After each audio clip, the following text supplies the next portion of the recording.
History stories: why do humans sleep in 8-hour cycles?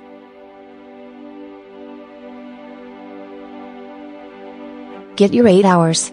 A command so familiar it feels timeless. Humans just need their 8 hours of sleep. It's natural. But our past sleep schedules challenge the idea that anything, even our biological needs, truly transcends historical boundaries. For much of recorded history, humans have actually slept 8 hours, but in two distinct phases of approximately 4 hours each. As scholar Roger E. Kirch uncovered through his exhaustive historical study of literature, art, and diaries, people would once head to bed when it got dark, sleep for 4 hours, wake for a while, and slide into a second sleep for another 4 hours. People didn't just toss and churn along in between their two sleep sessions, they would contemplate their dreams, read by candlelight, or have sex.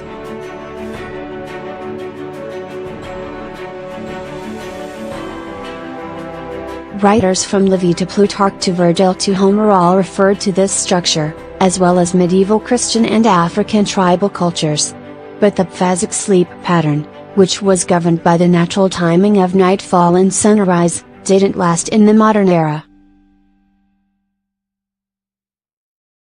As artificially illuminating the night sky became more affordable, life and soon sleep habits changed.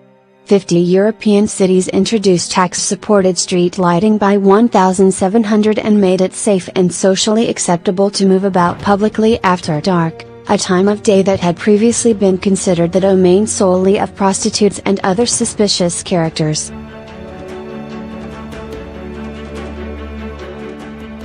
The assumption that nothing good could go on at night was so widespread that until the arrival of artificial lighting, citizens often freely emptied their piss pots out of windows after dark.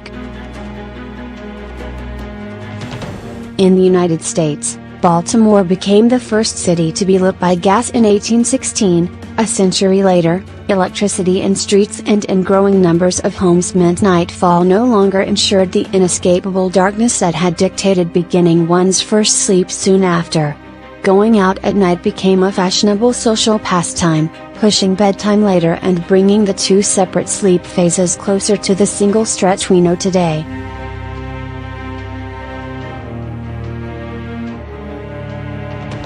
It was industrialization that solidified the single sleep as a social norm. Especially in the cities that increasingly revolved around factory production, a newly formalized workday structured daily life and a fascination with productivity meant that spending hours lolling around in the middle of the night was considered slothful.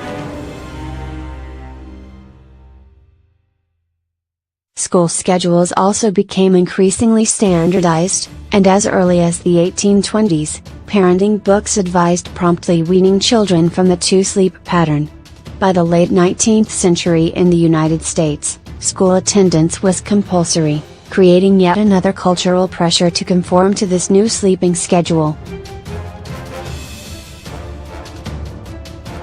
Clocks had existed since the ancient world, but when Levi Hutchins of New Hampshire in 1787 fashioned the first mechanical alarm clock specifically to rouse him for work, it marked a new understanding of the relationship between sleep and labor. Half a century later, Frenchman Antony Retier patented the invention. In 1876, Seth E. Thomas mass-produced a wildly popular American version embraced by a society required to adjust its biological rhythms to the industrial clock.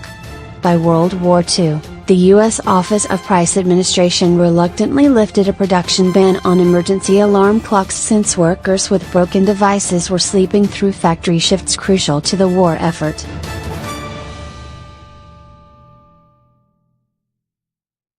Perhaps the most compelling evidence of the general acceptance of this new norm is the anxiety among and about those who failed to abide by it. In medieval Europe, for example, historian L. Lune Summers Bremner found that nocturnal wakefulness was encouraged as a form of vigilance against bedbugs, arsonists, or the devil, who was believed to prey on the oblivious slumberer. But by the late 19th century, Insomnia, defined as the inability to sleep restfully through a single sleep cycle, had been categorized as a disorder, signaling the end of the era of the unproblematic segmented sleep. These days, advice literature continues to idealize the elusive, uninterrupted 8-hour slumber, ironically eroded by our 24/7 connectedness. Yet if there is a natural sleep cycle to aspire to, science suggests it is closer to the Pfezzik model than to our dearly held 8-hour idol. When locked in total darkness for 14 hours a day, people settled into a very particular sleep pattern: 2 4-hour sessions,